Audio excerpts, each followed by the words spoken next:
ñi fi nekkoon ne nañ mukk jàng du wees naaw loo doonul tali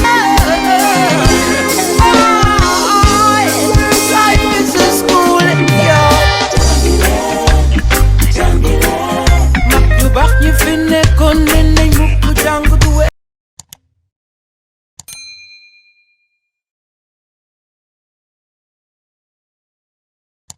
élèves de la classe de seconde S. Dans cette vidéo, on va essayer de corriger l'exercice numéro 3 portant sur équilibre d'un solide mobile autour d'un axe de rotation delta. Dans l'exercice, on nous dit une tige homogène OA égale 2 OG égale 40 cm de masse M égale 0,2 kg. Mobile autour d'un axe delta passant par O est maintenu en équilibre par l'intermédiaire d'une force F horizontale dont la direction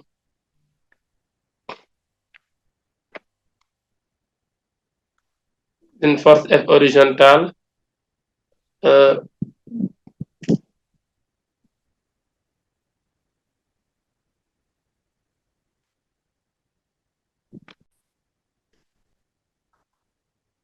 d'une force F horizontale dont la position correspondant à alpha égale à 30 degrés voire figure.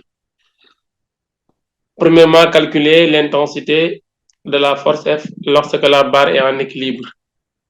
Deuxièmement, déterminer les caractéristiques de la réaction R de l'axe de rotation delta. La première question, c'est de calculer l'intensité de la force F lorsque la barre est en équilibre.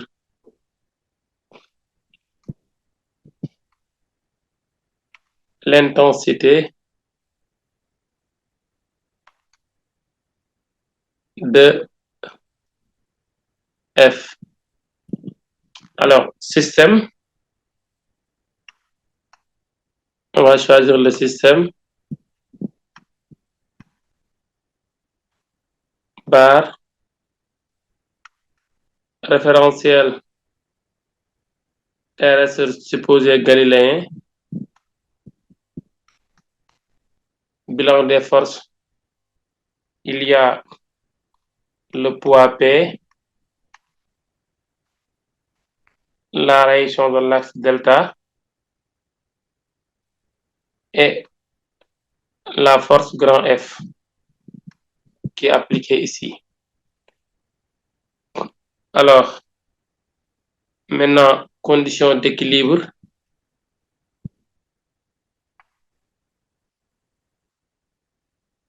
Condition générale d'équilibre. Il y en a deux. Condition générale d'équilibre. Somme des forces égale vecteur nul. Cela veut dire que P plus R plus F force P plus R plus F égale vecteur nul. Somme des moments des forces appliquées aussi égale 0. Cela veut dire quoi? Que moment de P plus le moment de R plus le moment de la force F égale 0. Alors, le moment de P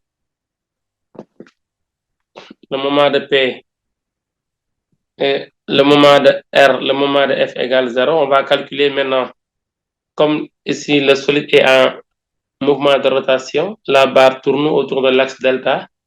Et je veux trouver l'intensité de la force F.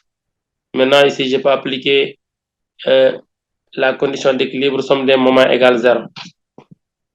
Maintenant, pour cela, on calcule d'abord le moment de chaque force. Le moment du poids P d'abord.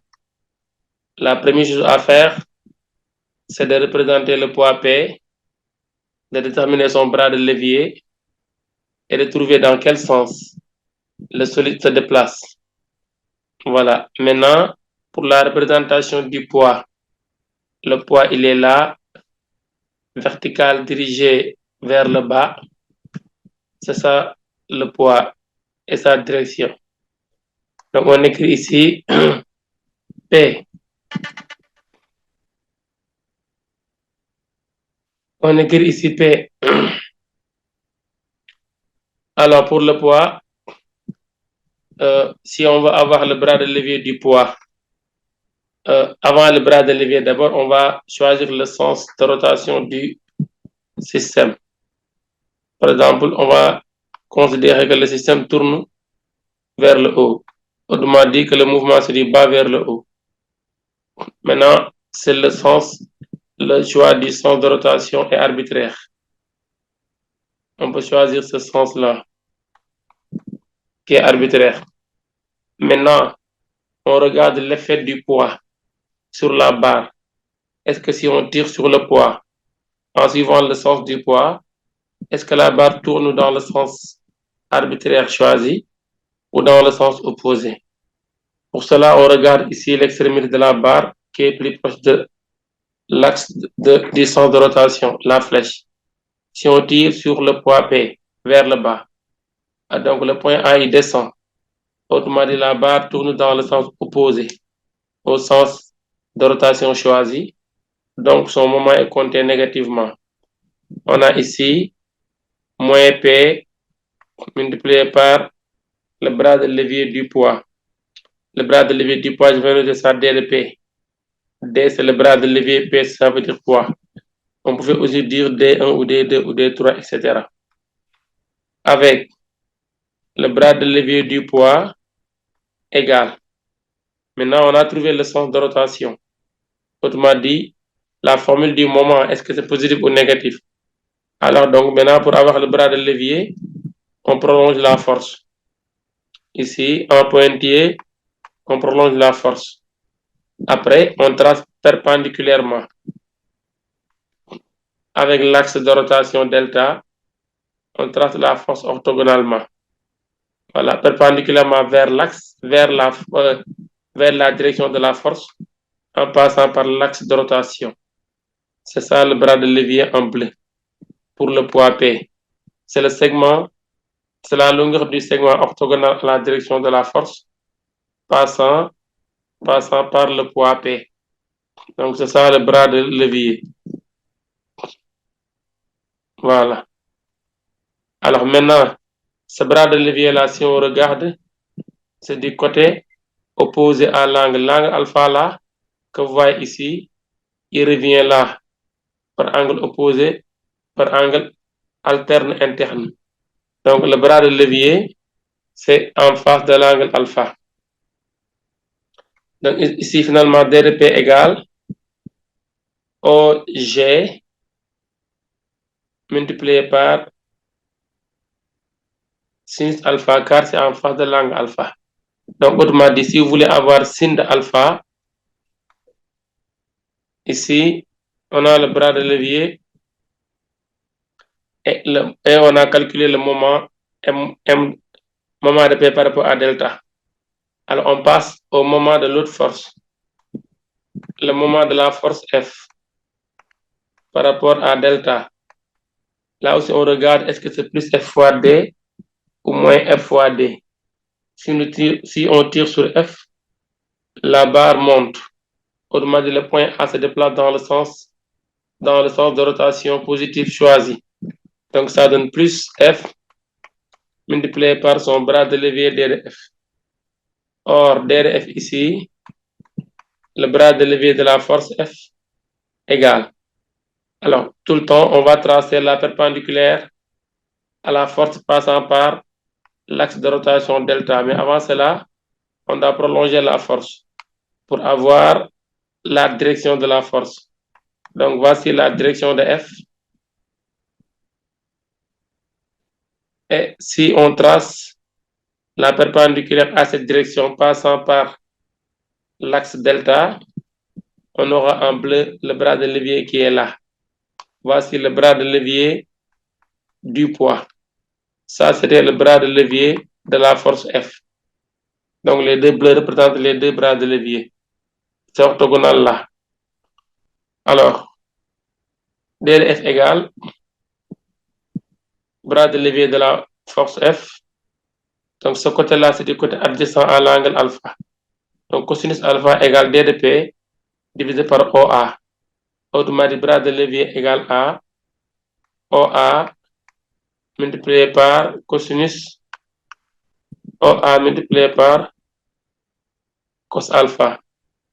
Voilà le bras de levier de la force F.